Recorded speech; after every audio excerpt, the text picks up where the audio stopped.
satu keperawatan sebagai kaprodinya PLP. Terkait dengan mungkin ada beberapa ibu yang maksudnya gimana ini? masuk Ada bigol di grup, Suaranya kurang jelas. mungkin sambil lalu minta tolong. Suaranya kecil, Pak.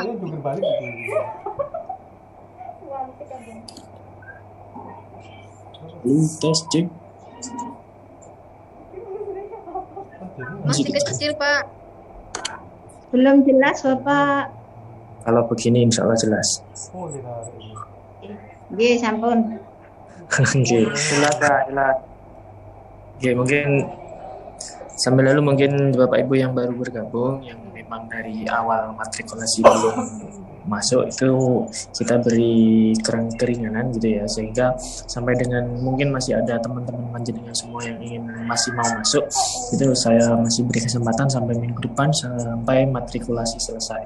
Ketika itu selesai, saya harap sudah tidak ada mahasiswa yang masuk, apalagi sampai dengan mahasiswa yang keluar. Jadi saya ingatkan kembali kepada Bapak Ibu semua terkait dengan jumlah biaya yang memang sudah ada di edaran yang memang sudah disebarkan itu. Saya harap Bapak Ibu semua sudah memplanning sedemikian rupa sehingga terkait dengan biaya tidak akan menjadi alasan dan tidak akan menjadi masalah kembali gitu. Belajar dari kasus-kasus yang sebelumnya, proses perkuliahan yang memang dilakukan secara online, memang untuk controlling segi pembiayaan memang kita agak loss untuk yang tahun-tahun kemarin, jadi hanya sebatas mengingatkan. Tetapi untuk nanti di angkatannya Bapak Ibu jenengan, insya Allah akan saya coba kawal terus terkait dengan pembiayaan yang dilakukan. Kalau misalkan di semester 1 nanti naik semester 2, di semester 1 naik semester 2 nanti akan ada controlling lagi pembiayaan yang mana harusnya sudah sampai dengan tahap 3 insya Allah di tahapan pembayaran. Jadi tahap 4 dan tahap 5 itu bisa dilakukan setelah semester 2. Jadi kemungkinan nanti ketika proses pembelajaran controlling di pembayaran di semester 1 naik semester 2 nanti akan saya blok, karena sistem ujiannya kita akan menggunakan e-learning ya. Jadi kita bisa mengontrol nama-nama siapa saja yang sementara bisa diblok karena tahap pembayarannya belum selesai gitu. Harapannya panjenengan tahap 1 registrasi, tahap 1, 2, dan 3 itu mungkin sudah bisa dicicil juga, dinyelengi gitu ya, meskipun tidak langsung cicil melalui virtual account. Tetapi harapannya ketika itu sudah terplanning dengan baik, di manajemen dengan baik, harapannya tidak akan ada tunggakan pembayaran lagi gitu. Mungkin saya kembali sering kali mengingatkan kepada Bapak Ibu yang angkatan ini ataupun angkatan sebelumnya nanti, yang jelas terkait dengan pembayaran saya harap tidak ada proses mengundurkan diri, terutama terkait hanya karena pembayaran. Karena saya rasa panjenengan semua pasti berbeda dengan yang reguler, meskipun tanggungan itu cukup banyak, tetapi harapannya dengan nominal yang sudah jenengan ketahui tidak akan mempengaruhi atau tidak akan mengurangi proses belajar mengajar yang memang sudah ada di Stikes gitu Ibu. Kemudian saya ingatkan untuk yang kedua kalinya terkait dengan mungkin masih ada Bapak Ibu yang tidak mengisi link link pengisian biodata, misalkan nama, tempat tanggal lahir, sama sekian ijazah dan lain sebagainya yang harus diupload. Itu saya mengingatkan segera dimasukkan kembali agar tidak menghambat proses di bagian administrasi atau di bagian admin yang mendata terkait dengan nama dan lain sebagainya itu. Gitu nggih. Mungkin ada pertanyaan sampai situ? Izin Pak, tolong dianukan linknya nih Pak. Apa mungkin saya belum mengisi atau gimana nggih? Makasih. Bu Naning. Bu Anita. Izin Pak, mungkin di ini lagi takut ada yang kelupaan atau mungkin saya juga takut ada yang kelewat gitu. Di ini lagi, di-share lagi. Nggih, tulis ulang mungkin Pak. Bu Naning sama Bu Anita kelas Kabupaten Kota. Kabupaten. Kemarin di grup barusan saya menginfokan ke Mbak Dina untuk menjabrikan eh, link yang pengisian biodatanya. Oh, nggih, Pengisian matur nuwun. biodata Nggih, saya lihat nanti ya Pak ya.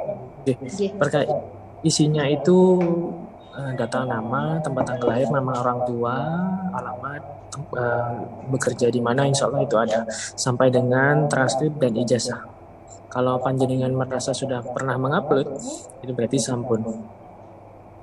Yang belum itu kan dikhawatirkan yang terakhir-terakhir kayak Pak Ahmad Effendi, kemudian siapa tadi 4 orang kan akhirnya baru ada yang masuk juga barusan. Coba sambil Nanti saya lihat nggih. Oke. Dan ada lagi?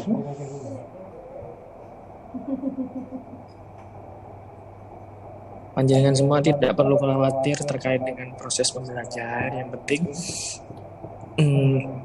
panjenengan semua mengikuti semua alur proses, insya Allah tidak akan membebani ataupun akan mempersulit panjenengan semua, terutama ketika sedang bekerja misalkan. Jadi kan sudah ada keringan yang sangat besar gitu ya. Perkuliahan boleh tidak on kameranya, itu boleh. Dan lain sebagainya. Saya rasa itu tidak menjadi penghambat untuk proses belajar mengajarnya. Maaf Kemudian Pak, saya mau tanya Pak, Nggih. seputar tentang Pak, mohon maaf untuk tentang absensi Pak. Kebetulan saya pribadi kan menetap di daerah pegunungan Pak. Sekiranya di sini sering sekali terjadi padam ataupun apa.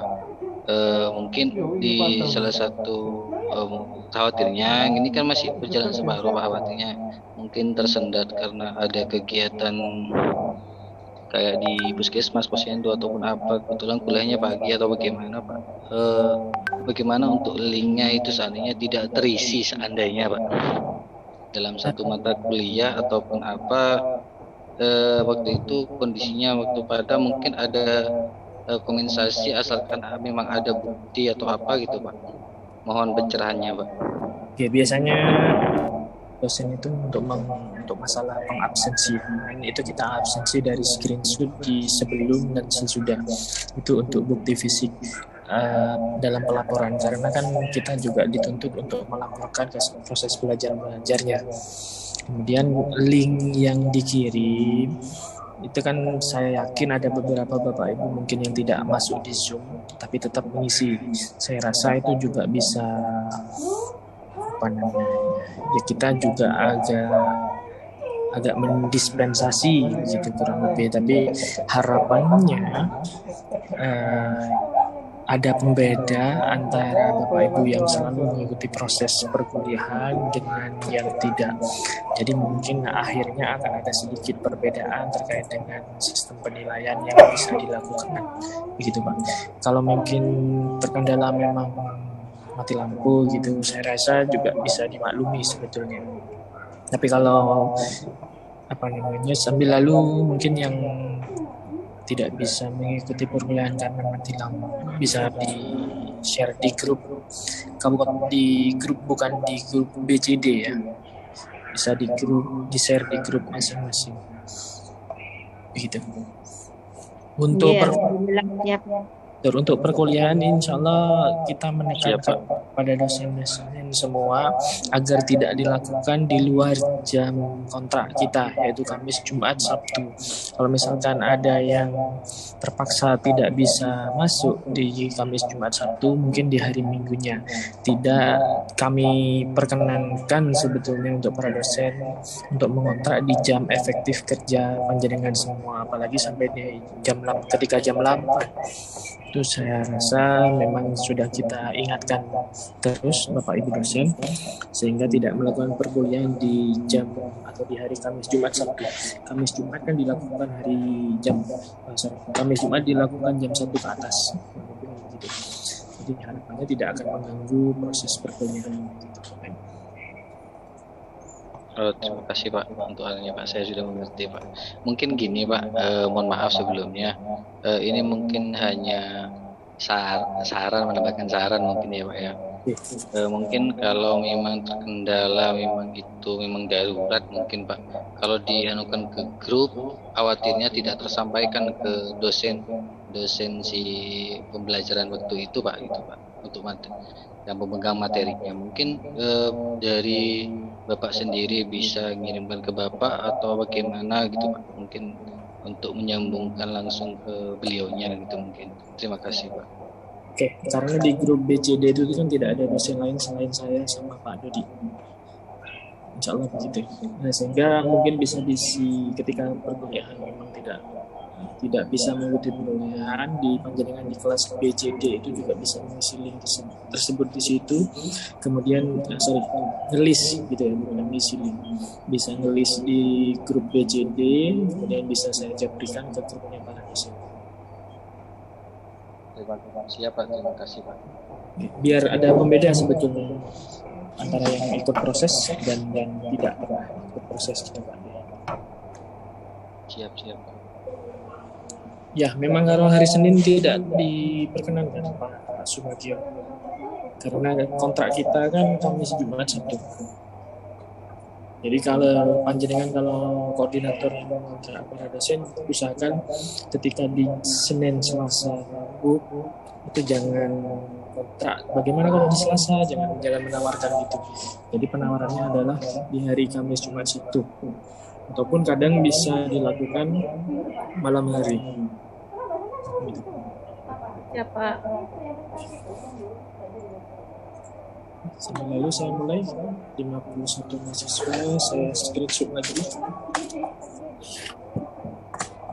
Untuk link absensinya minta tolong Bu Istip, Japri Bu Rizka ya.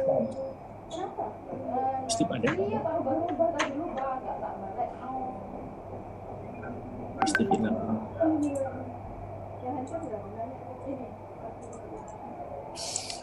Bentar, saya screenshot halaman pertama.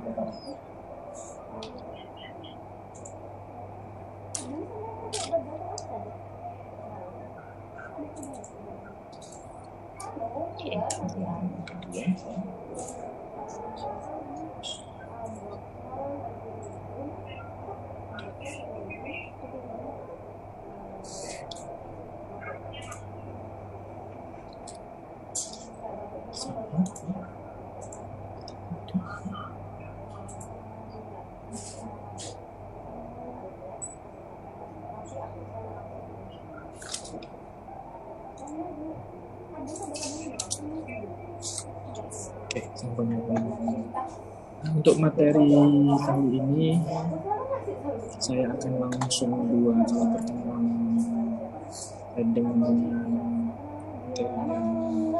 meeting sama rem. Jadi harusnya memang saya ada dua kali pertemuan sama tentang meeting. Kemudian yang kedua itu tentang Dorothea Orem. Tambah kecil suaranya gitu. Ya lupa, HP-nya saya taruh.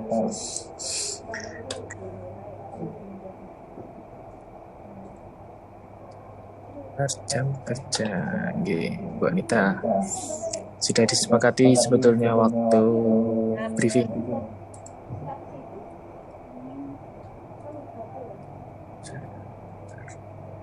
Jadi pertemuan kedua saya setelah ini adalah tanggal 19 kalau nggak salah. Jadi 19 saya berhalangan masuk sehingga sekarang langsung dua kali. Oke, bentar saya izin share. Kalau saya bilang kalau bukan pasti trendol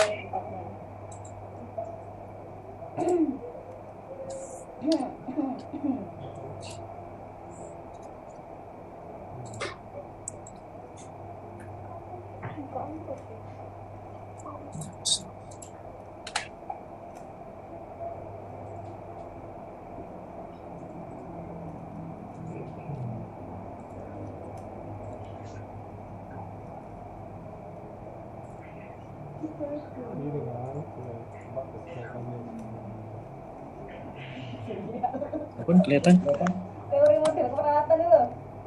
Kelihatan Pak. Berapa? Campur masuk.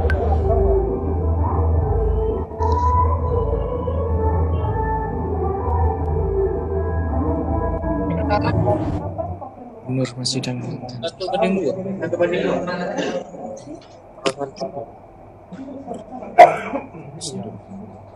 Jadi kalau ya nggak denger ya.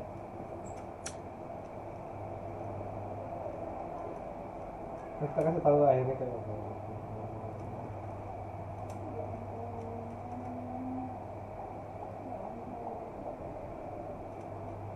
kita akan membahas tentang teori model keperawatan, yang mana mungkin Bapak Ibu dulu waktu perkuliahan di D3 keperawatan sudah mengetahui tentang teori-teori ini, sehingga kita sistemnya hanya mereview saja, kurang lebih begitu nanti. Jadi sedikit banyak nanti kita bisa diskusi terkait dengan model teori-teori model keperawatan yang memang secara tidak langsung sudah kita terapkan di tempat kerja kita masing-masing, ataupun yang masih belum kerja mungkin masih fresh tentang ingatan tentang teori-teori model keperawatan. Jadi ada banyak sekali teori model keperawatan dan pentingnya juga banyak sekali. Yang salah satunya yang akan kita bahas, salah duanya yang akan kita bahas adalah tentang Flora Nightingale dan Dorothea Oren. Untuk yang pertama terkait dengan pengertiannya terlebih dahulu, teori itu pasti akan merupakan adalah alur atau logika atau penanaman yang merupakan seperangkat konsep, definisi dan proporsi atau statement yang disusun secara sistematis dan umum. Teori mempunyai 3 fungsi, yaitu untuk menjelaskan explanation yang pertama, dan kemudian yang meramalkan prediction, kemudian yang selanjutnya adalah pengendalian atau kontrol, dan yang terakhir adalah suatu gejala dari semua teori-teori tersebut. Menurut Shigeno tahun 2010.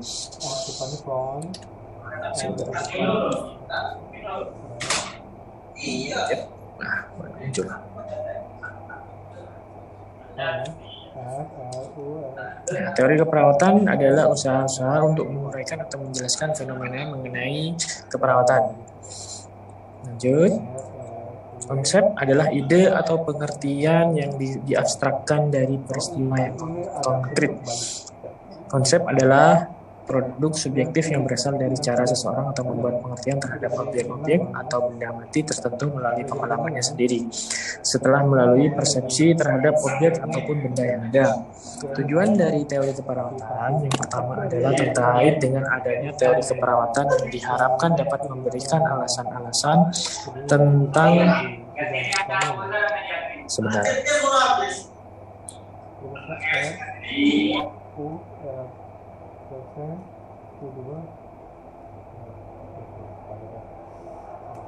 Ya, saya melanjutkan. Adanya teori keperawatan yang diharapkan dapat memberikan alasan-alasan tentang kenyataan-kenyataan yang dihadapi dalam pelayanan keperawatan, baik dalam bentuk tindakan ataupun model keperawatan praktek keperawatan, sehingga berbagai masalah juga akan dapat teratasi.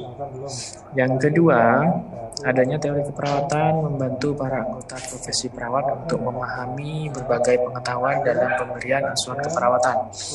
Kemudian dapat memberikan dasar dalam penyelesaian berbagai masalah dalam keperawatan. Yang mana ketika kita memang sudah mengetahui secara teoritis, pasti akan lebih mudah lagi ketika kita mengalami suatu permasalahan, karena pada dasarnya sumber teori yang memang sudah kita pelajari itu memang ada sangkut pautnya, dan memang korelasinya juga akan berhubungan dengan permasalahan-permasalahan yang mungkin nanti kita hadapi. Yang ketiga, adanya teori keperawatan membantu proses penyelesaian masalah dalam keperawatan dengan memberikan arah yang jelas, baik bagi tujuan tindakan keperawatan, sehingga segala bentuk dan tindakan juga akan dapat dipertimbangkan. Yang keempat, adanya teori keperawatan ini juga dapat memberikan dasar dari asumsi dan filosofi keperawatan, sehingga pengetahuan dan pemahaman dalam tindakan keperawatan dapat terus bertambah dan berkembang. Karakteristik dalam teori-teori keperawatan itu sendiri pasti ada banyak gitu ya, yang namanya karakteristik dan macam model-model dan macam-macamnya. Yang pertama yaitu tentang teori keperawatan yang mengidentifikasikan dan mendefinisikan sebagai hubungan yang spesifik dari konsep-konsep keperawatan, seperti hubungan antara konsep manusia, konsep sehat sakit, konsep lingkungan, dan konsep keperawatan itu sendiri.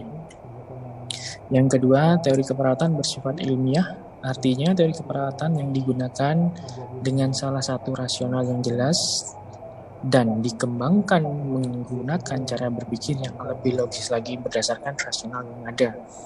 Kemudian yang ketiga, teori keperawatan bersifat sederhana, yang jelas, dan bersifat umum. Artinya teori keperawatan dapat digunakan pada masalah yang sangat sederhana maupun masalah kesehatan yang lebih kompleks, sesuai dengan situasi praktek keperawatan yang memang sudah dilakukan. Yang keempat, teori keperawatan berperan dalam memperkaya body of knowledge keperawatan yang dilakukan melalui penelitian. Nanti di salah satu tugas akhirnya dengan yaitu melakukan penelitian yang mana memang bisa bisa diperkaya lagi ya, misalkan tentang teori lingkungannya akan dihubungkan dengan sesuatu sehingga itu mungkin bisa memunculkan suatu hal yang baru dalam penelitian yang Bapak Ibu semua akan lakukan. Yang kelima, teori keperawatan menjadi pedoman dan berperan dalam memperbaiki kualitas praktek keperawatan itu sendiri. Salah satu teori-teori keperawatan yang memang ada, mungkin Bapak Ibu familiar dengan wajah-wajah ini. Yang pertama yaitu pandangan dari beberapa ahli, yang yaitu pandangan model konsep dan teori ini merupakan gambaran dari bentuk pelayanan keperawatan yang akan diberikan dalam memenuhi KDM, kebutuhan dasar manusianya, berdasarkan tindakan dan lingkup pekerjaan dengan arah yang lebih jelas dalam pelayanan keperawatan, yang mana antara lain teori keperawatannya menurut Florence Nightingale gitu ya. Itu yang kemarin kalau nggak salah rame waktu COVID itu berapa ratus tahun lagi dunia akan mengetahui fungsi siapa perawat sebenarnya. Mungkin itu juga bisa menjadi salah satu ramalan gitu ya dari para perawat-perawat yang zaman dulu. Yang pertama tentang Florence Nightingale, Bapak Ibu semua, yang itu dikenal sebagai environmental theory, yaitu tentang lingkungan fisik. Yang pertama yaitu merupakan lingkungan dasar atau alami yang berhubungan dengan ventilasi dan udara. Ruangan harus bebas dari debu, asap, dan bau-bauan. Saya rasa panjenengan semua kalau memang di ruangan atau di rumahnya ada debu, ada asap, dan bau-bauan yang memang kurang sedap, tidak akan betah gitu. Kemudian yang selanjutnya, tempat tidur pasien pasti juga harus lebih bersih. Ruangannya hangat, udara bersih, tidak lembab, bebas dari bau-bauan. Lingkungan dibuat sedemikian rupa sehingga memudahkan perawat baik bagi orang lain maupun dirinya sendiri. Luas, tinggi, tempat tidur harus memberikan keleluasaan pasien untuk beraktivitas. Tempat tidur harus mendapatkan penerangan yang sangat cukup, jauh dari kebisingan dan bau limbah yang ada, baik itu limbah rumah tangga dan lain sebagainya gitu ya. Kenapa kok akhirnya rumah sakit itu memang dibuat sedemikian rupa, rumah sakit ataupun klinik ataupun puskesmas dibuat sedemikian rupa sehingga limbah-limbah yang memang itu harus dijauhkan dari tempat perawatan. Posisi pasien juga ditempatkan di tempat tidur yang harus diatur sedemikian rupa supaya mendapat ventilasi, baik itu ventilasi udara dan cahaya. Jadi ventilasi juga harus berseberangan gitu ya, udara masuk dan udara keluar juga harus bersirkulasi udara yang ada di dalam ruangan. Kalau pintunya atau ventilasinya hanya di satu sisi, akhirnya udara akan terperangkap di tempat tersebut, tidak bisa keluar sehingga bisa menyebabkan ruangan tersebut bisa panas ataupun pengap. Lanjutannya, yang kedua tentang lingkungan psikologi atau psychological environment. Nightingale melihat bahwa kondisi lingkungan yang negatif dapat menyebabkan stres fisik dan berpengaruh buruk terhadap emosi pasien. Tidak boleh memberikan harapan yang terlalu muluk, menasihati yang berlebihan tentang kondisi penyakitnya. Ini juga kita ada kalanya ketika kita menerangkan sesuatu atau menjelaskan sesuatu tidak bisa menjabarkan semua kondisi penyakitnya kepada si pasien terutama. Kadang juga kita harus memilah dan memilih siapa informasi yang bisa kita berikan terkait dengan permasalahan yang dialami oleh pasien. Nah, itu juga sudah termasuk di dalam legal etik keperawatannya nanti. Kemudian yang ketiga tentang lingkungan sosial atau social environment.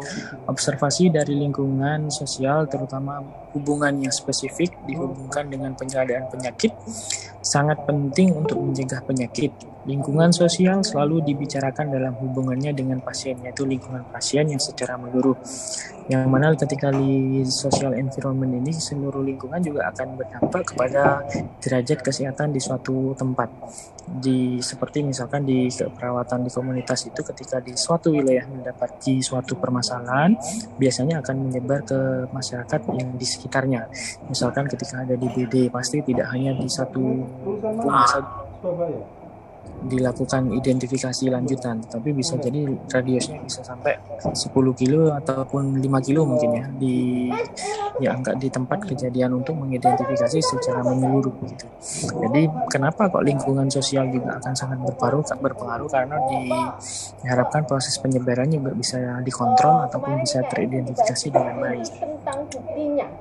Kemudian caring dimension inventory, yaitu kalau CDI bahasa singkatannya, yaitu CDI 11 bersikap manis dengan klien, mengorganisasi pekerjaan perawat lain dengan perawat lain untuk klien. 13 mendengarkan klien, konsultasi dengan dokter mengenai klien. Yang ke-15 menganjurkan klien mengenai aspek self-care-nya itu sendiri, melakukan sharing mengenai masalah pribadi dengan klien, tetapi tidak terlalu pribadi gitu ya.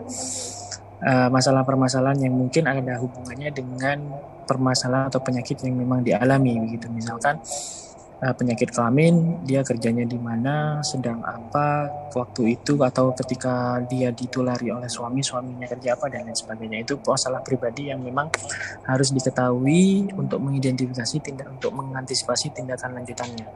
Kemudian yang CDI 17 memberikan informasi mengenai klien, mengukur tanda-tanda vital klien, menempatkan kebutuhan klien sebelum kebutuhan pribadinya, bersikap kompeten dalam prosedur kliniknya, melibatkan klien dalam semua tindakan keperawatan, memberikan jaminan mengenai prosedur klinik, memberikan privasi kepada klien, bersikap gembira dengan klien, dan yang 25 mengobservasi efek medikasi ketika setelah memberikan medikasi kepada klien.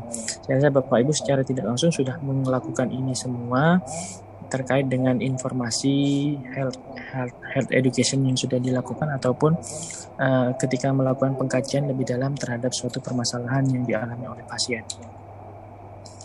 Definisi falsafah keperawatan itu sendiri, keyakinan perawat terhadap nilai-nilai keperawatan yang menjadi pedoman dalam memberikan asuhan keperawatan, baik terhadap individu, keluarga, kelompok, maupun masyarakat.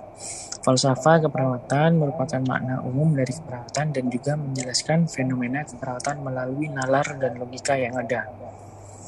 Falsafah keperawatan merupakan pandangan dasar mengenai hakikat manusia dan esensi keperawatan yang akan dijadikan kerangka dalam melaksanakan asuhan keperawatan. Paradigma keperawatan banyak ya. Beberapa tokoh keperawatan mengungkapkan tentang paradigma keperawatan, di antaranya Fecit pada tahun 78 dan Newman 1983. Fecit pada tahun 78 mengungkapkan bahwa paradigma terbagi menjadi 4 konsep, yaitu manusia, lingkungan, kesehatan, dan keperawatan itu sendiri. Kalau manusia sebagai individu diakui dalam budaya sebagaimana dilakukan dalam keluarga, komunitas, kelompok, atau perkumpulan yang berpartisipasi dalam keperawatan, yang berada dalam suatu lingkungan baik lokal, regional, nasional, dan seluruh dunia, serta budaya, sosial, politik, dan ekonomi yang terkait dengan kesehatan yang didapati atau yang harus diterima oleh manusia itu sendiri. Kalau dari sains keperawatannya, menurut KKBI dan Undang-Undang Keperawatan Nomor 12 Tahun 2012 merupakan ilmu pengetahuan yang diperoleh secara sistematis tentang sifat ataupun prinsip tentang keperawatan dengan menggunakan beberapa pendekatan paradigma, falsafah teori, dan model konseptual dalam keperawatan itu sendiri. Menurut Asmadi, mengungkapkan beberapa hal tentang sifat-sifat karakteristik dari sains keperawatan, yaitu pengetahuan umum, objektif, abstraksi, konseptual, dan generalisasi. Sifat pengetahuan umum meliputi ilmu keperawatan yang dapat dipelajari oleh siapa saja yang berminat dan dapat dipublikasikan dengan bahasa yang syarat dengan unsur informatif dan emotif. Sifat abstraksinya itu sendiri dalam ilmu keperawatan yang ditunjukkan berbagai umat manusia sesuai dengan kebutuhan. Hal ini tertuang dalam sejumlah konsep tentang manusia, yakni manusia sebagai makhluk holistik, biopsikososial, dan spiritual, manusia sebagai makhluk yang unik memiliki kebutuhan, dan manusia sebagai makhluk dengan sistem yang terbuka, menerima informasi, menerima berbagai hal informasi untuk diterapkan, gitu ya. Ada yang bisa diterapkan dan ada yang tidak diterapkan. Sifat konseptual yaitu ilmu keperawatan memiliki konsep yang membangun teori keperawatan. Konsep ini antara lain ditemukan oleh beberapa ahli seperti Florian Tingle tadi, Melanie Peplau, Fayette Abdullah, Ida Jane Orlando, Virginia Henderson, Martha E. Roger, Dorothea Orim, Imo J.F. King, dan kelompok kerja yang ada di Indonesia. Interaksi paradigma falsafah dan sains keperawatan. Menurut Feshik, menjelaskan bahwa sains keperawatan tidak dapat terlepas dari 5 komponen penting, yaitu antara lain meta paradigma, falsafah, model konseptual, teori, dan indikator empiris. Kelima komponen di atas membentuk sebuah kerangka hierarki yang dapat digunakan untuk menganalisis suatu fenomena dalam keperawatan. Kelima komponen tersebut, 4 diantaranya meta paradigma sampai dengan teori, merupakan kumpulan konsep dan pendapat dari berbagai macam ahli. Sementara indikator empiris, yaitu komponen yang kelima, adalah alat yang digunakan untuk mengukur atau membuktikan keempat konsep yang ada di atasnya. Jadi bisa dipastikan, sebentar. Jadi bisa dipastikan terkait dengan meta paradigma, falsafah, model konseptual, dan teori, itu merupakan konsep atau kumpulan konsep yang diterapkan dengan indikator empiris untuk pengukurnya. Kurang lebih begitu, Bapak Ibu. Lanjutannya, meta paradigma merupakan suatu konsep global yang mengidentifikasi suatu fenomena pada disiplin ilmu tertentu. Dapat juga dikatakan sebagai suatu dalil yang menjelaskan konsep atau hubungan antara dua konsep yang berbeda. Salah satu fungsi meta paradigma adalah untuk memberikan batasan jelas tentang wilayah suatu disiplin ilmu. Sweet pada tahun 1998 juga mengidentifikasi paradigma keperawatan itu terbagi menjadi 4 bagian. Yang pertama tentang manusia, yang kedua lingkungan, yang ketiga keperawatan, dan yang keempat sehat dan sakit. Kalau Betty Newman pada tahun 83 mengumpulkan bahwa terdapat 4 konsep dalam paradigma keperawatan yang terdiri dari perawat, klien, lingkungan, dan kesehatan. Dan masih banyak peneliti lain di bidang keperawatan yang menemukan berbagai paradigma menurut gagasannya masing-masing. Pengembangan sains keperawatan yang merupakan kontribusi dari interaksi antara pendidikan, pelayanan, dan riset keperawatan, serta pengaruhnya terhadap kehidupan keprofesian. Donaldson dan Crowley pada tahun 78 juga menjelaskan bahwa disiplin profesional memiliki mandat sosial untuk mengatur apa yang mereka lihat dan menamakan sebagai peneliti dasar, peneliti terapan, dan peneliti klinis. Dengan demikian, disiplin keperawatan profesional bertanggung jawab tidak hanya untuk generasi dan penyebaran pengetahuan baru. Penelitian dasar dan penentuan batas pengetahuan itu dalam berbagai situasi juga akan harus dipastikan dan akan dalam penelitian terapannya itu sendiri. Tetapi juga untuk menentukan efek praktik, penentuan efek praktik keperawatan lanjutannya. Pendidikan, teknik, dan terapi fisik adalah contoh dari disiplin profesional lainnya. Sebaiknya disiplin akademik hanya bertanggung jawab atas penelitian dasar dan terapan, misalkan fisika, kimia, biologi, psikologi, dan sosiologi. Hubungan interaksi riset keperawatan dalam pengembangan sains keperawatan, yaitu pengertian riset dalam Kamus Besar Bahasa Indonesia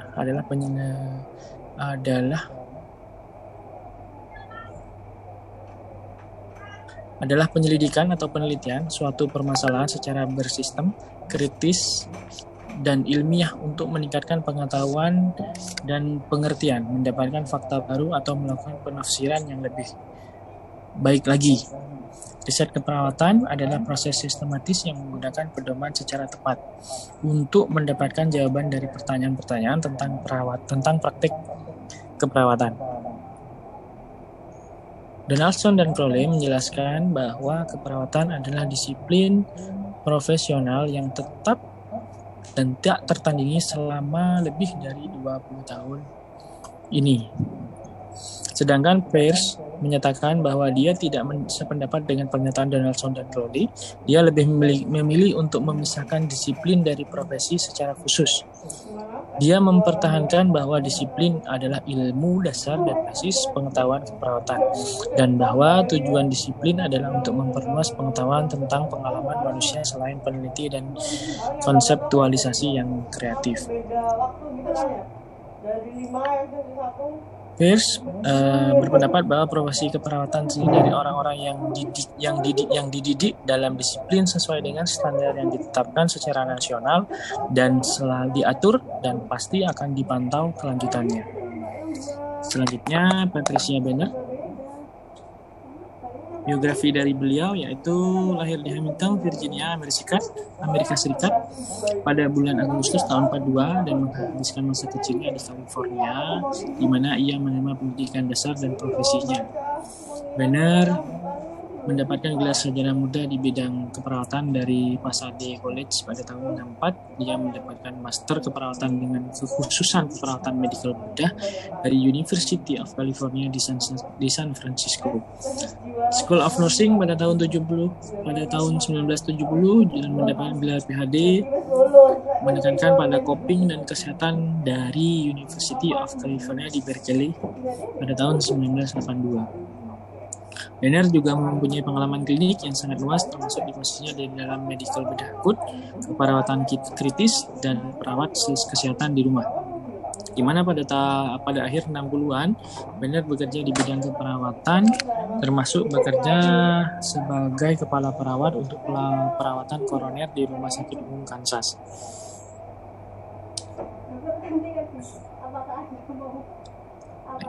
Benner mempunyai latar belakang yang baik dalam penelitian dan memulainya karirnya pada tahun 1970 sampai dengan 75 sebagai Research Associate di University of California di San Francisco School of Nursing.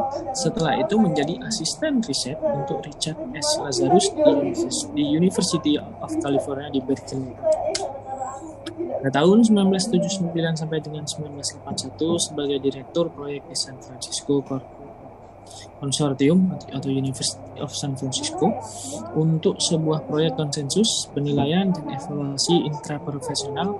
Kemudian pada tahun 82, Benner telah bekerja dalam penelitian dan pengajaran di University of California di San Francisco School of Nursing dan menerima posisi sebagai rekan profesor pada Department of Social Psychological Nursing di USCF, serta menjadi profesor tetap pada tahun 1989 sampai dengan sekarang.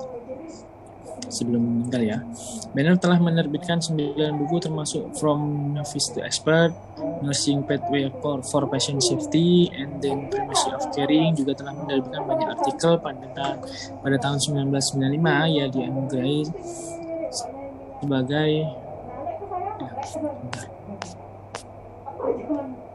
bilang apa ibu ya? Terserah kamu dah.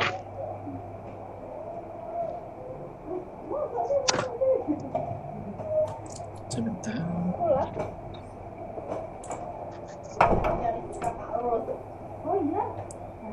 Muncul lagi. Ya. Lanjut. Sumber dari filosofi yang ada pada Benner, yaitu menurut Benner pada pengetahuan tentang keperawatan sangat dipengaruhi oleh Virginia Henderson. Jadi masih ada sampul data tentang teori keperawatan berdasarkan Virginia Henderson. Benner mempelajari praktek keperawatan klinis dalam upaya untuk menemukan dan menggambarkan pengetahuan dalam keperawatan klinik yang ada. Menurutnya, pengetahuan berkembang dan pengalaman belajar dan berpikir melalui refleksi pada situasi praktik dalam keperawatan. Filosofi Benner yang pertama adalah membedakan antara pengetahuan praktis dan teoritis. Untuk membangun body of knowledge dalam disiplin ilmu keperawatan melalui disiplin praktik dengan memperluas pengetahuan dalam praktik keperawatan dikembangkan melalui pengalaman klinis dan penyelidikan ilmiah berdasarkan atau berbasiskan pada teori. Menurut Banner, perawat dalam melaksanakan praktik keperawatan kurang melakukan dokumentasi. Saya yakin ada beberapa memang yang malas gitu ya untuk melakukan pendokumentasian terkait dengan identifikasi atau pengkajian yang dilakukan. Tapi harapannya itu sudah tidak terjadi lagi sekarang, karena itu merupakan dasar dari proses hasil pengkajian, yang mana dasar tersebut bisa dilakukan sebagai bukti dari hasil pengkajian yang dilakukan. Sehingga data dalam praktik dan pengamatan klinis kurang menghalangi perkembangan teori keperawatan yang unik dan kekayaan pengetahuan yang tertanam dalam praktik keperawatan itu sendiri. Situasi klinis lebih bervariasi dan rumit, sehingga praktik klinis merupakan tempat penelitian dan sumber pengembangan pengetahuan. Dengan mempelajari praktik perawat dapat mengungkapkan pengetahuan baru, perawat harus mengembangkan dasar pengetahuan praktik dan melalui penyelidikan dan pengamatan yang dilakukan mulai merekam, mengembangkan, dan melakukan pengetahuan terkait dengan klinis yang dilakukan.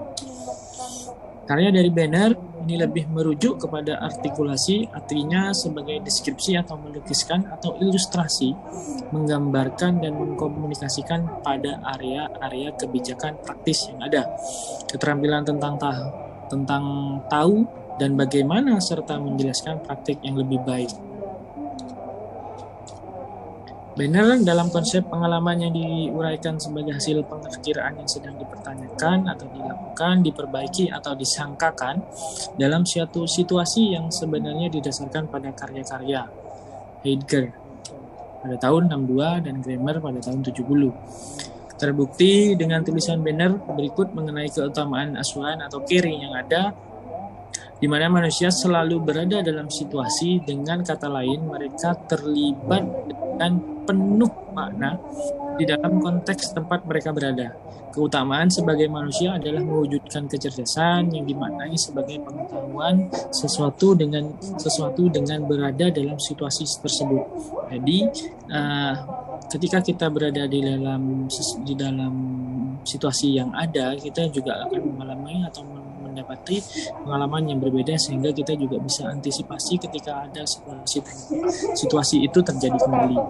Kemudian ketika diharapkan pada situasi yang pernah kita alami, ada kesadaran sebagaimana yang terkandung seperti itu. Jadi ketika kita sudah dalam situasi tertentu, kita sudah pernah mengalami dan mungkin mempunyai jalan keluar, akan lebih maksimal lagi ketika memang kita sudah mengalami kejadian-kejadian tersebut. Analisis fokus model konseptual Patricia Banner, yaitu novice atau pemula, advanced beginner tingkat lanjutan, kompeten tidak mampu atau mampu, kompeten atau mampu, proficient atau terampil, yang terakhir adalah expert yaitu ahli. Pemula ada perawat yang belum memiliki latar belakang pengalaman klinik, misalkan fresh graduate gitu ya. Level ini paling disematkan kepada mahasiswa keperawatan yang akan memasuki dunia klinik. Akan tetapi, Banner menambahkan bahwa perawat senior juga dapat dikategorikan ke dalam level ini. Perawat pada level pemula yang jelas tidak kontekstual, akan tetapi dapat langsung diinterpretasikan secara tekstual dalam kejadian yang ada atau ketika permasalahan muncul. Kemudian event pemula atau tingkat lanjutan, pada level ini perawat telah memiliki pengalaman klinik yang mampu mengungkap makna dari aspek dalam suatu situasi keperawatan yang ada. Pada tahap ini perawat masih perlu bimbingan dan arahan secara kontinu karena belum mampu memandang situasi secara luas dan holistik. Perawat masih merasa bahwa situasi klinik dan berbagai kasus pasien adalah sebuah tantangan yang harus dilalui dan belum memandang dari sisi kebutuhan si pasien itu sendiri. Level ini paling sesuai untuk fresh graduate nurse dan masih sangat membutuhkan bantuan dari senior ketika mengantisipasi suatu permasalahan yang muncul. Yaitu selanjutnya adalah kompeten atau mampu. Di level ini, perawat telah mampu memilih dan memilah aspek mana dari suatu situasi perawatan yang benar-benar penting dan kurang perlu dipertimbangkan lebih lanjut. Kriteria utama level ini adalah perawat masih memandang suatu situasi pasien secara parsial atau sebagian, sehingga tindakannya pun kurang dapat menyentuh setiap dimensi pasien sebagai individu yang holistik. Kalau sekarang di UKOM baru yang sering Bapak Ibu mungkin dengar adalah kompeten dan tidak kompeten, itu adalah di soal-soal UKOM atau tingkat kelulusan di ujian kompetensi nasional. Terampil, level ini perawat dapat memandang situasi secara holistik, tidak hanya per aspek dari situasi tersebut. Perawat mampu bertindak sebagai pasien tanpa terlebih dahulu melalui tahapan penetapan tujuan dan penyusunan rencana tindakan yang ada. Perawat telah lebih banyak berinteraksi dengan pasien dan keluarga pasien. Dari segi terampil, kalau pada segi expert, pada level ini perawat telah dapat menentukan inti masalah yang dialami oleh pasien, sesegera mengetahui intervensi apa yang tepat untuk diberikan kepada pasien tanpa harus melalui serangkaian tahap berpikir analisis. Ini catatannya adalah tahap berpikir analisis, bukan tindakan medis yang tanpa harus melalui serangkaian tahapan. Gitu. Jadi kita bisa ketika pasien datang, ketika perawatnya itu sudah expert, datang aja dilihat bisa langsung ketahuan, kurang lebih kayak dukun. Jadi permasalahan yang muncul adalah, permasalahannya adalah ini, kemudian intervensi yang bisa dilakukan adalah langsung ini. Itu merupakan tanpa melakukan tahap berpikir analisis lagi. Secara intuitif, perawat ahli dapat menentukan masalah dan tindakan terampil tanpa dibingungkan dengan berbagai alternatif, seperti yang saya sampaikan semula. Pengalaman dan pengetahuan yang bersinergi dengan baik telah membentuk nilai dan intuisinya sehingga dapat memandang pasien secara keseluruhan dalam waktu sesingkat-singkatnya.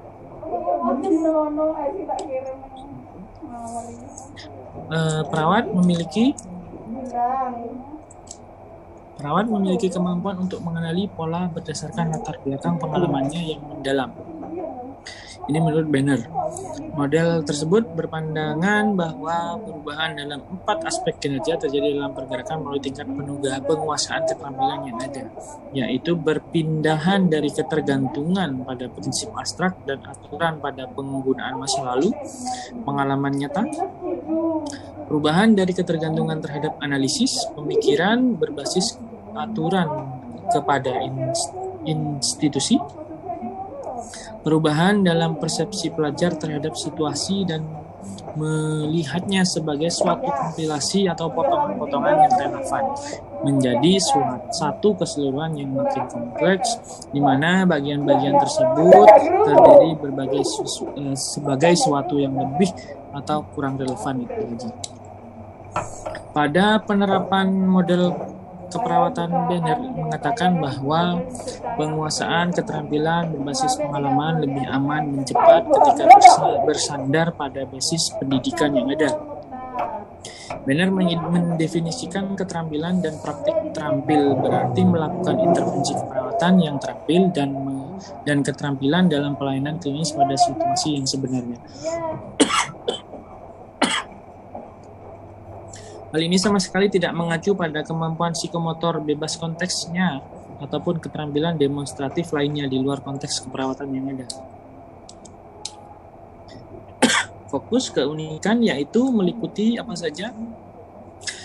Filosofi Banner ini tentang caring ya, berdasarkan seni moral dan etik pelayanan tentang tanggung jawab, sehingga akan menghasilkan hubungan di antara perawat dan pasien karena care. Fokus unik adalah model situasi di mana dalam praktek klinik secara langsung terdapat adanya level kompetensi atau penjenjangan keterampilan perawat berdasarkan pada etika keperawatan, sehingga tidak semua perawat diberikan kewenangan dalam melakukan asuhan keperawatan. Banner menekankan adanya 5 keterampilan perawat, yaitu seperti yang dijelaskan tadi, ada pemula lanjut, kompeten, profesional, dan terampil atau expert. Paradigma model keperawatan Patricia Banner. Terinisiasi oleh fenomena di lapangan dalam penyusunan teori, banyak sekali perawat senior dan berpengalaman di rumah sakit memiliki pengalaman dan berwawasan luas dengan berbagai kondisi klien dan berbagai modalitas terapi atau you know what, tetapi kurang memiliki pengetahuan yang melatar belakanginya. Berbagai modalitas keperawatan tersebut know-how. Itu menurut Ali Good. Patricia Benner mengambil sudut pandang dari pengamatan terhadap dua fenomena ini. Bahasanya teori diturunkan atau dikembangkan dari situasi klinis yang praktik keperawatan di klinik dilaksanakan berdasarkan teori-teori yang memang sudah ada. Penerapan konsep model keperawatan oleh Benner lebih difokuskan dalam penguasaan keterampilan. Situasi klinis lebih beragam dibandingkan catatan teoritis, sehingga praktik klinis menjadi sebuah arena pengembangan pengetahuan yang ada. Pengalaman yang dimiliki saat berada di praktik klinis menjadikan seorang perawat untuk bersikap caring, bijak dalam memberikan keputusan, serta memiliki etika dan moral yang lebih baik lagi. Konsep model keperawatan Benner digunakan sebagai konsep dalam pengembangan tahap keahlian perawat. Benner juga menjelaskan bahwa asuhan keperawatan yang berkualitas adalah asuhan keperawatan yang didapatkan dari pengalaman dan latar belakang pendidikan perawat. Benner menegaskan adanya interaksi yang saling berkaitan antara teori keperawatan dan praktik keperawatan yang ada. Teori keperawatan menjadi pedoman perawat dalam memberikan asuhan keperawatan. Pada tahap pendidikan, teori keperawatan yang dikuasai oleh peserta didik juga beragam. Semakin tinggi tingkat pendidikan, maka semakin banyak teori yang dikuasai. Namun, perancangan teori tidak akan berkembang jika tidak diseimbangkan dengan praktik-praktik yang harus dilakukan, karena selain dengan secara teoritis, skill juga sangat dibutuhkan dalam keperawatan. Oleh karena itu, semakin banyak pengalaman praktik, semakin berkembang pula teori-teori yang disusun, semakin banyak pula mungkin analisis-analisis yang bisa dilakukan.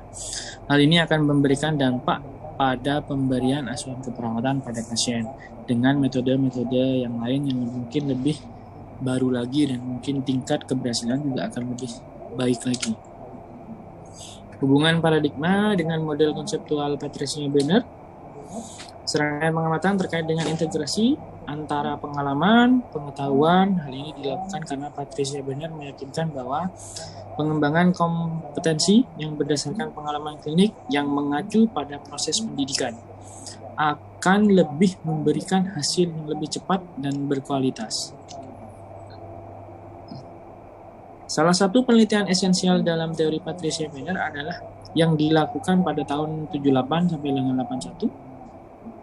Ini Benner melakukan pengkajian persepsi dan interpretasi suatu fenomena keperawatan yang ada oleh perawat yang memiliki perbedaan signifikan dalam hal pengalaman, mahasiswa baru praktik, dan mahasiswa senior.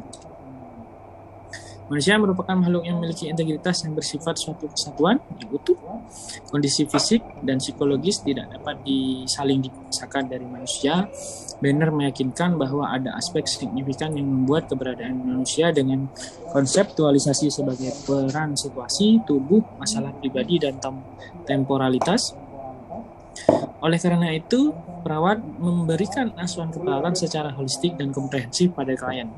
Pada penerapan konsep keperawatan, Benner menjelaskan dalam melaksanakan asuhan keperawatan yang berkualitas berdasarkan pengalaman yang dimiliki oleh perawat. Menurut Benner, tingkatan kecerdasan yang dimiliki oleh individu berasal dari tindakan yang terampil, sehingga pengalaman klinik yang dimiliki perawat akan mempengaruhi model asuhan keperawatan apa yang akan diberikan. Asuhan keperawatan yang diberikan oleh perawat akan mempengaruhi peningkatan dan mempertahankan kondisi kesehatan manusia itu sendiri. Sakit adalah pengalaman manusia mengenai gangguan, sedangkan penyakit adalah gangguan fisik yang dapat dikaji. Gitu. Sampun Bapak Ibu untuk yang oriented. Tinggal satu lagi. Langsung dilanjut atau diskusi dulu mungkin? Terlalu cepat, ya benar.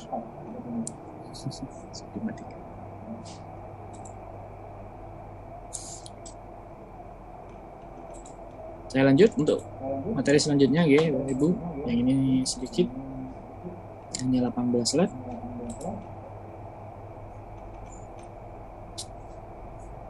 Orem.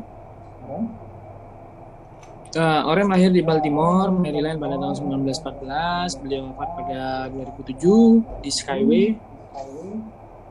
Selama hidupnya, beliau pernah mengikuti pendidikan diploma D3, kemudian di Professor School of Nursing di Washington DC dan mendapatkan gelar BSNI tahun 39. Kemudian melanjutkan pendidikannya lagi di Catholic University of America Washington DC dan mendapatkan gelar MSNI.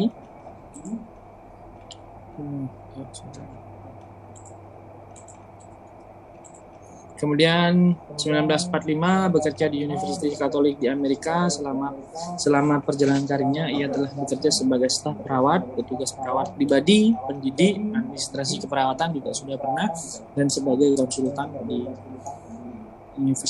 Universitas Katolik di Amerika. Orem mengembangkan model konsep keperawatan ini pada tahun 1971 di mana ia mempublikasikan dengan judul Nursing Concept of Self-Care. Model ini dia mempublikasikan judulnya yaitu Nursing Concept of Practice Self-Care.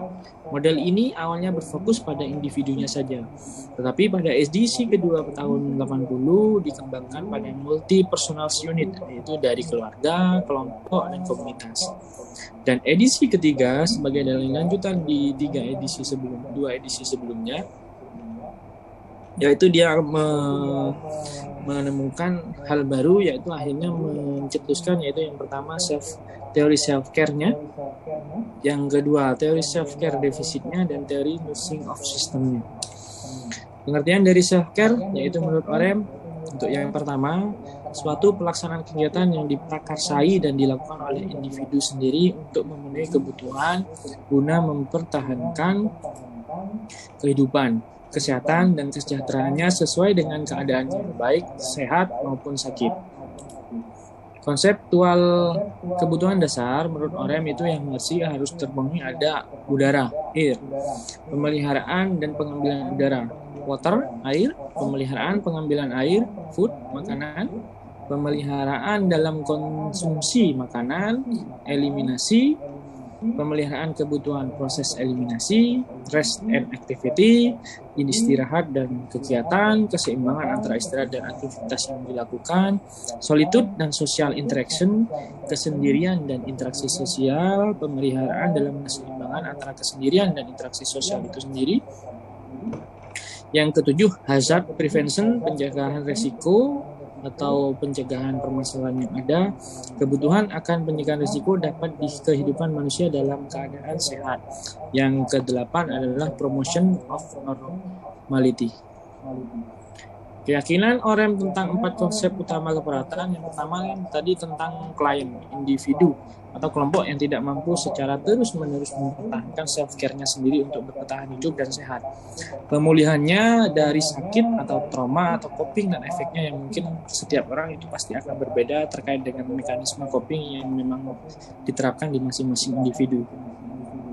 Kemudian sehat, kemampuan individu atau kelompok memenuhi tuntutan self-care berperan untuk mempertahankan dan meningkatkan integritas struktural fungsi dan perkembangan yang ada. Yang ketiga, terkait dengan lingkungan, tatanan di mana klien tidak dapat mempengaruhi kebutuhan-keperluan self-care dan perawat termasuk di dalamnya, tapi tidak lebih spesifik lagi.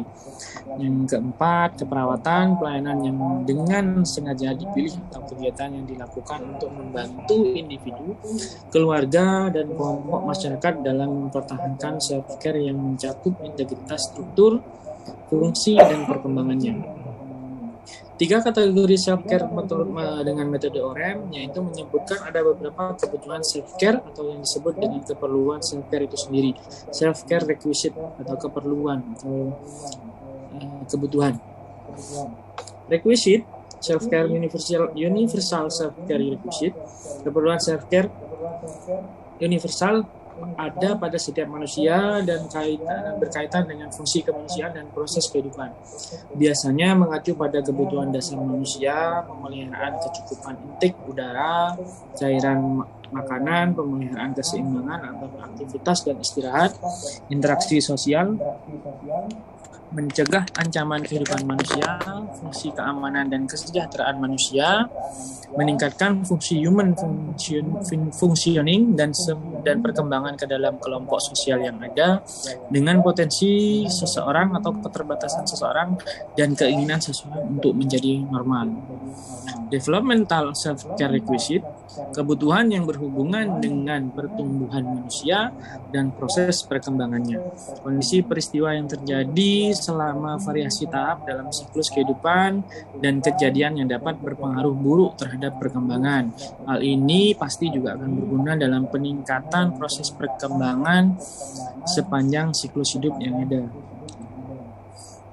Health deficient self-care requisite, kebutuhan yang berhubungan dengan genetik atau keturunan, kerusakan struktur manusia, kerusakan atau penyimpangan cara struktur normalnya, penyimpangan fungsi atau peran dengan pengaruhnya, diagnosa medis dan penata laksanaan terukur beserta pengaruhnya, dan integritas yang dapat mengganggu kemampuan seseorang untuk melakukan self-care itu sendiri.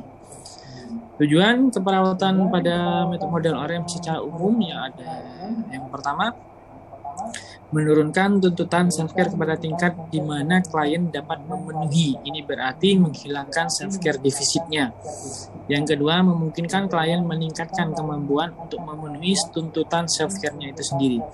Yang ketiga, memungkinkan orang yang berarti atau bermakna bagi klien untuk memberikan asuhan depend care, asuhan keperawatan, asuhan care ya, depend care, jika self-care tidak memungkinkan oleh karena self-care defisit ataupun dihilangkan. Jadi masih ada dependent care dari orang yang ada di sekitarnya.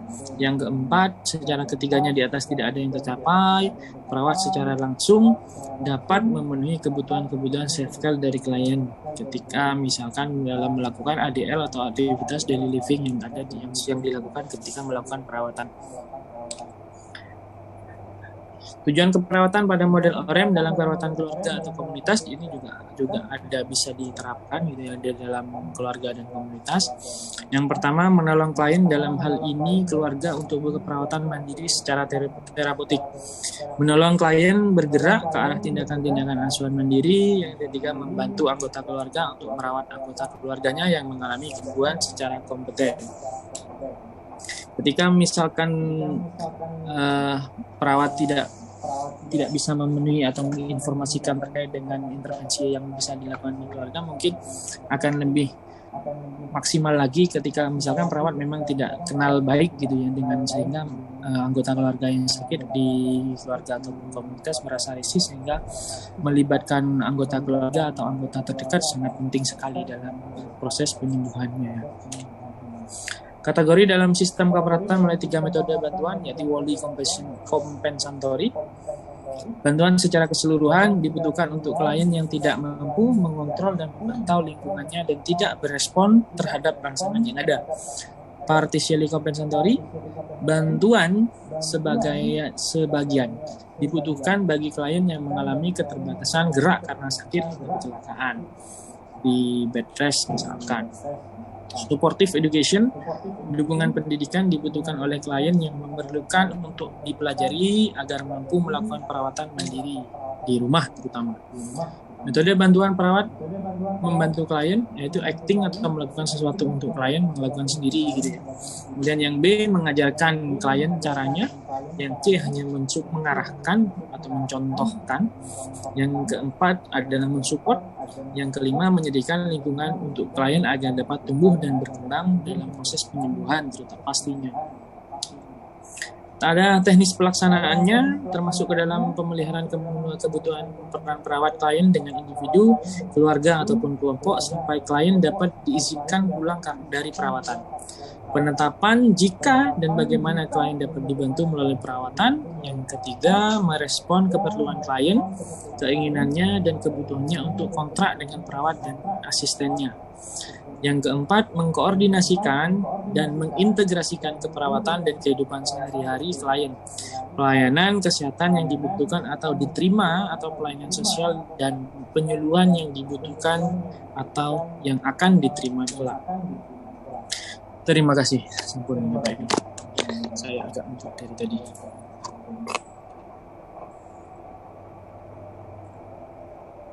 Mungkin itu diskusi pemaparan materi dari saya. Mungkin ada yang didiskusikan, monggo Bapak Ibu semua. Link absensi, ampun. Link absensinya saya share di kolom chat ya Bapak Ibu. Bisa diisi mulai sekarang.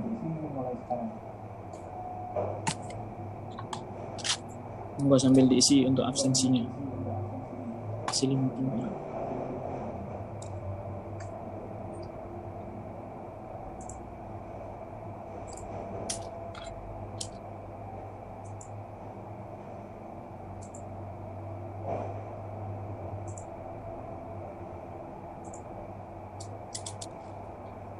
Mungkin ada yang ingin didiskusikan Bapak Ibu semua terkait dengan materi hari ini.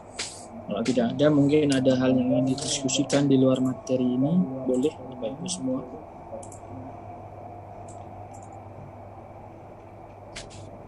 Monggo. Semoga masih ada orang tapi.